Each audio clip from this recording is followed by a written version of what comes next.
Good morning प्रिय बच्चों, कैसे हैं आप सब। हिंदी की क्लास में एक बार फिर से आपका स्वागत है। हर देश में तू, हर वेश में तू, तेरे नाम अनेक तू एक ही है। हर देश में तू, हर वेश में तू, तेरे नाम अनेक तू एक ही है।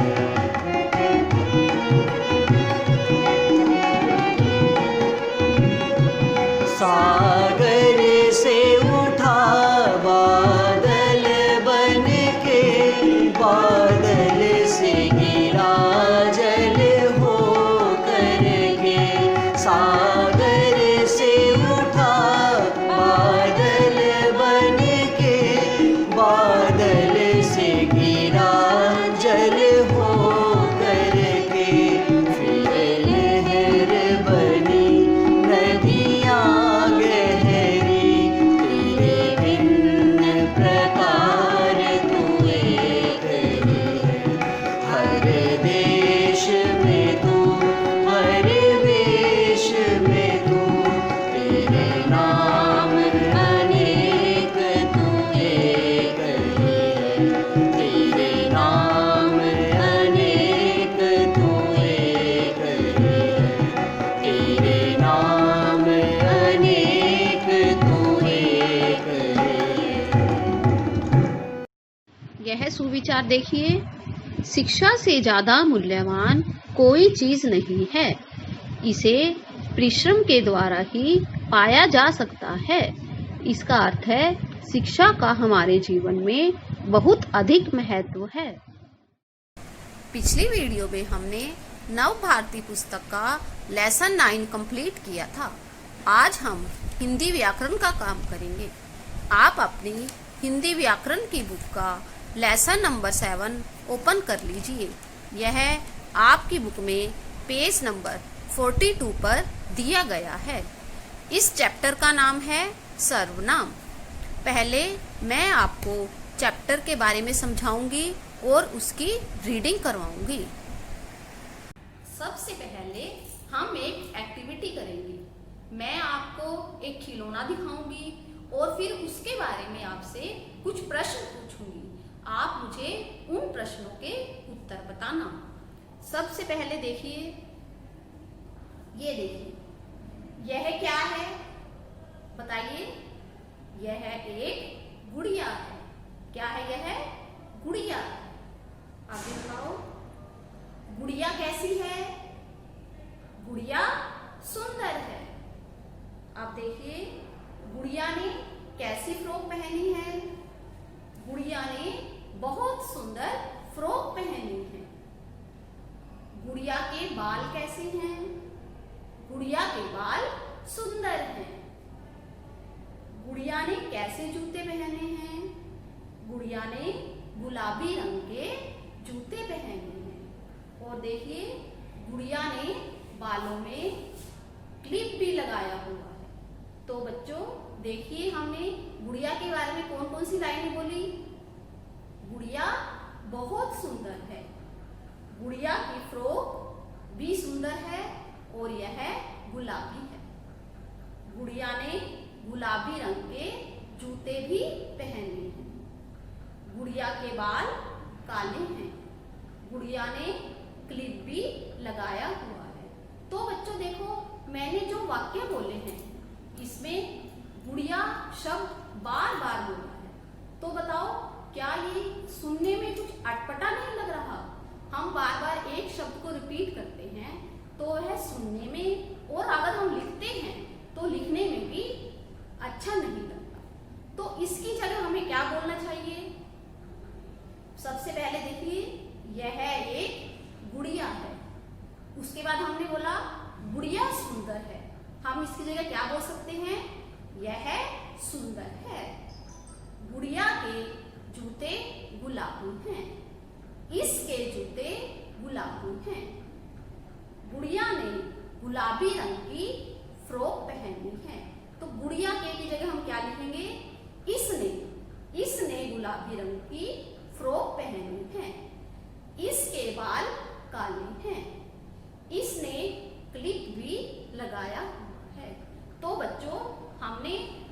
शब्द प्रयोग किए हैं, यह, इसने, इसके, ये सारे शब्द क्या होते हैं?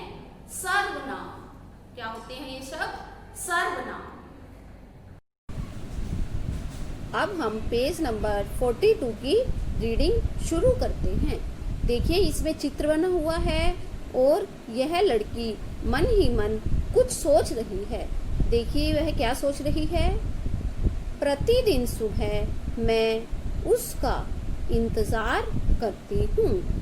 अब दूसरा चित्र देखिए, दरवाजे पर जाकर उसकी राह देखती हूँ।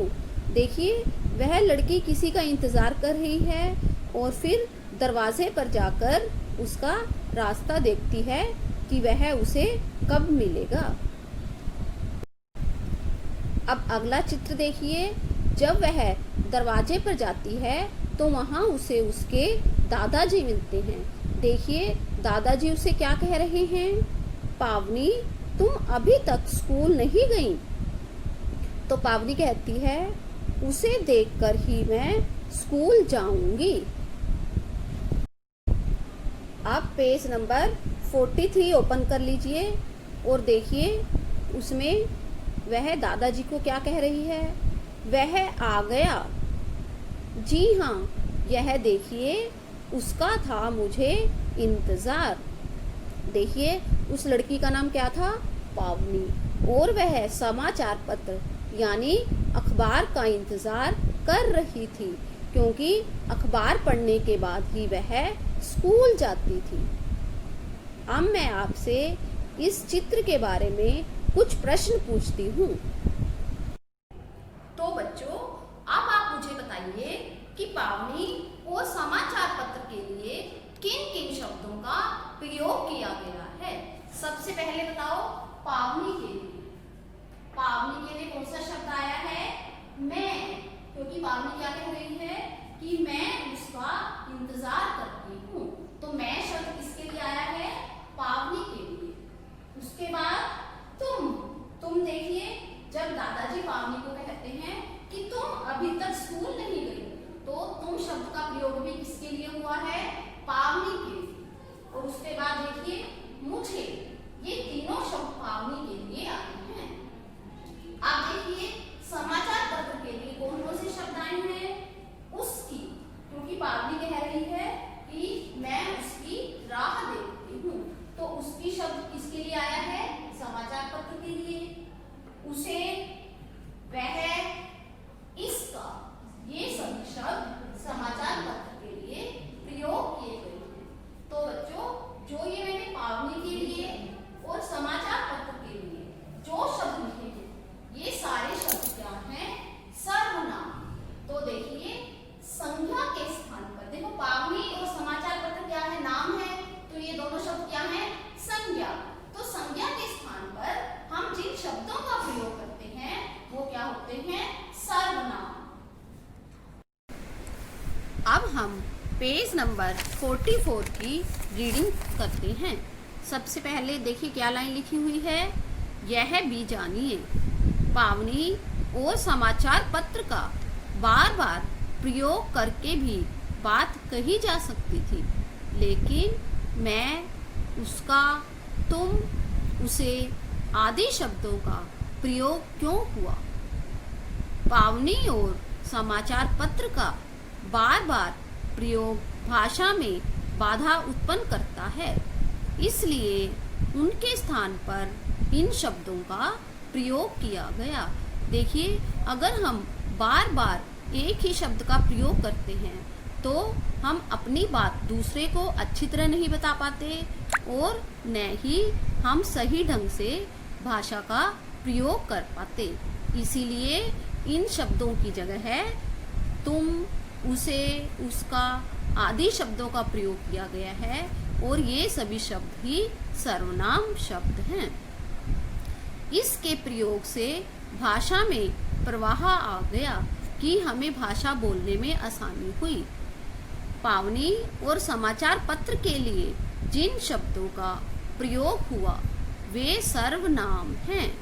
तो बच्चों इनसे हमें क्या पता चला कि संज्ञा के स्थान पर प्रयुक्त होने वाले शब्द सर्वनाम कहलाते हैं। प्रयुक्त का मतलब है प्रयोग होने वाले। जिन शब्दों को हमने संज्ञा के स्थान पर प्रयोग किया है वे शब्द ही सर्वनाम हैं। आज हम सर्वनाम शब्द के बारे में जानेंगे। क्या हुआ सागर, तुम उदास क्यों हो? सलोनी, वे सब पतंग उड़ा रहे हैं, मुझे भी उड़ाना है। चलो हम नानी जी के पास चलते हैं। नानी जी, आप हमें पतंग बनाना सिखा दीजिएगा। जरूर, चलो मैं तुम्हारे लिए पतंग बनाती हूँ, तुम लोग सामान लाकर देना। ठीक है नानी जी। यह लो सागर, बन गई पतंग। हुर्रे! बच्चों, आपने नानी और बच्चों की बातें सुनी। अब आप बताइए कि तुम उदास क्यों हो? इसमें तुम किसके लिए आया है? सागर के लिए। वे सब पतंग उड़ा रहे हैं, इसमें वे शब्द किन के लिए आया है? अन्य बच्चों के लिए। मुझे भी उड़ाना है, इसमें मुझे किसके लिए आया है? सागर के लिए। हम नानी जी के पास चलते हैं, इसमें हम किसके लिए आया है? सागर सलोनी के लिए। आप हमें पतंग बनाना सिखा दीजिएगा, इसमें आप किसके लिए आया है? नानी के लिए। तुम्हारे लिए पतंग बनाती हूँ, तुम्हारे किसके लिए आया है? सागर के लिए। तुम लोग सामान लाकर देना, इसमें तुम लोग किसके लिए आया है? सागर और सलोनी के लिए। यह लो बन गई पतंग, इसमें यह किसके लिए आया है? पतंग के लिए। बच्चों, आपने देखा, तुम, वे, मुझे, हम, आप, तुम्हारे, तुम लोग, यह आदि शब्द किसी ना किसी नाम शब्द के लिए आए हैं। ऐसे शब्दों को सर्वनाम कहते हैं। बार बार नाम शब्दों का प्रयोग वाक्य में अच्छा नहीं लगता, इसलिए नाम शब्द की जगह सर्वनाम का प्रयोग करते हैं। आओ कुछ और सर्वनाम शब्दों को जानते हैं। मैं, वह, तुम, तुम्हारा, हमने, आपको, मेरा, यह, इसने, उसने आदि। अब आप बताइए शिक्षक के लिए 4 सर्वनाम शब्द। उन्हें, उनका, उन्होंने, उनसे। बहुत बढ़िया। अब हम इस चैप्टर का बुक वर्क करेंगे। ये देखिए सबसे पहला प्रश्न, सही सर्वनाम शब्द चुनकर वाक्य पूरे कीजिए। देखिए इसमें कुछ वाक्य दिए हुए हैं और साइड में 2-2 वर्ड्स दिए हुए हैं। हमने उनमें से सही शब्द चुनकर वाक्य पूरा करना है। पहला वाक्य देखिए, क पार्ट, अनिका मेरी सहेली है, डैश गिटार बजाना आता है। देखिए इसमें 2 वर्ड्स दिए, उसकी या उसे, तो कौन सा शब्द सही है? उसे। तो पहले वाक्य में हम क्या लिखेंगे? उसे। अनिका मेरी सहेली है, उसे गिटार बजाना आता है। ख पार्ट पढ़िए, विदित दौड़ रहा था, डैश गिर गया। इसमें हम कौन सा शब्द लिखेंगे? वह या मुझे?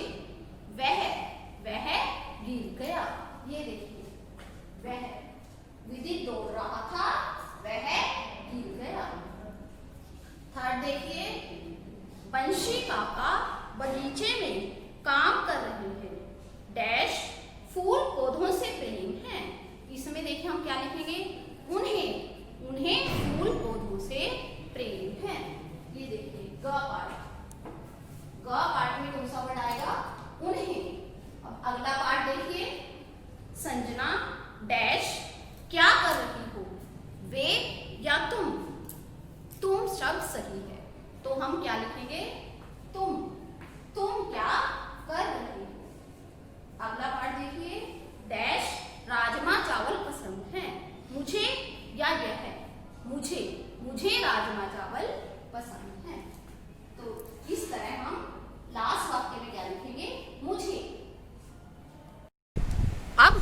दूसरा प्रश्न करेंगे। देखिए इसमें क्या पूछा गया है। चित्र देखकर तोते के बारे में 4 सर्वनाम शब्दों का प्रयोग करते हुए वाक्य बनाइए। देखिए इस चित्र में एक पेड़ बना हुआ है और उस पर तोता बैठा है। तो हमने तोते के बारे में सर्वनाम शब्दों का प्रयोग करना है और उससे वाक्य बनाने हैं। तो देखिए पहला वाक्य हम क्या लिखेंगे, तोता पेड़ पर बैठा है। उसके बाद देखिए इसका रंग हरा है। इस वाक्य में इसका शब्द सर्वनाम है, इसलिए मैंने इस शब्द को अंडरलाइन किया हुआ है। उसके बाद देखिए इसकी चोंच लाल है। इस वाक्य में इसकी शब्द सर्वनाम है। तीसरा वाक्य देखिए, यह फल खाता है। यह क्या है, सर्वनाम। इस तरह हमने 3 सर्वनाम शब्दों का प्रयोग किया, इसका, इसकी, यह। अब हम यह शब्द से एक और वाक्य बनाएंगे, यह एक सुंदर पक्षी है। अब देखिए इसके बाद हम एक सर्वनाम शब्द का और प्रयोग करते हैं और इससे वाक्य बनाते हैं। लोग इसे पसंद करते हैं। इसे, यह शब्द भी सर्वनाम है। तो देखिए हमने कौन कौन से सर्वनाम शब्द प्रयोग किए, इसका, इसकी, यह, इसे। तो बच्चों आप भी अपनी तरफ से कोई भी वाक्य बना सकते हैं जिसमें तोते के लिए सर्वनाम शब्द का प्रयोग किया गया हो। प्रश्न 3, इन वाक्यों में सर्वनाम शब्द रेखांकित करके लिखिए। ये देखिए हमने वाक्य में जो सर्वनाम शब्द आए हैं उनको रेखांकित करना है। रेखांकित मतलब उनके नीचे लाइन लगानी है और वाक्यों के सामने उन शब्दों को भी लिखना है। सबसे पहला वाक्य देखिए, आज हम विद्यालय में पौधे लगाएंगे। तो इस वाक्य में सर्वनाम शब्द कौन सा है, हम। ये देखिए हम। तो आपने हम शब्द के नीचे लाइन लगानी है और वाक्य के सामने लिखना है। दूसरा वाक्य देखिए, सिमरन ने माँ से कहा आज वह आलू पूरी खाएगी। इस वाक्य में देखिए कौन सा शब्द है, वह। इसमें वह शब्द सर्वनाम है। तो दूसरी लाइन में हम वह को अंडरलाइन करेंगे और वाक्य के सामने लिखेंगे। तीसरा वाक्य देखिए, अर्पिता मेट्रो से नानी के साथ गई। उसने 2 टिकट खरीदे। इस वाक्य में उसने शब्द सर्वनाम है, तो उसने शब्द को अंडरलाइन करके वाक्य के सामने लिख दीजिए। अब 4th वाक्य देखिए, रमन ने मयंक से पूछा तुम कहाँ से आ रहे हो। इस वाक्य में 2 शब्द सर्वनाम है, एक तुम और दूसरा कहाँ। तो हम तुम भी लिखेंगे और कहाँ भी लिखेंगे। ये देखिए तुम, कहाँ। अगला वाक्य देखिए, बुआ जी मुझे प्यार करती हैं। मुझे, ये देखिए मुझे। तो बच्चों ये शब्द हम, वह, उसने, तुम, कहाँ, मुझे, ये सारे शब्द सर्वनाम हैं। तो बच्चों आपको यह चैप्टर अच्छी तरह से समझ आ गया होगा। आप भी अपनी प्रैक्टिस नोटबुक में 5 सर्वनाम शब्द लिखना और उनके वाक्य बनाना। Thank you.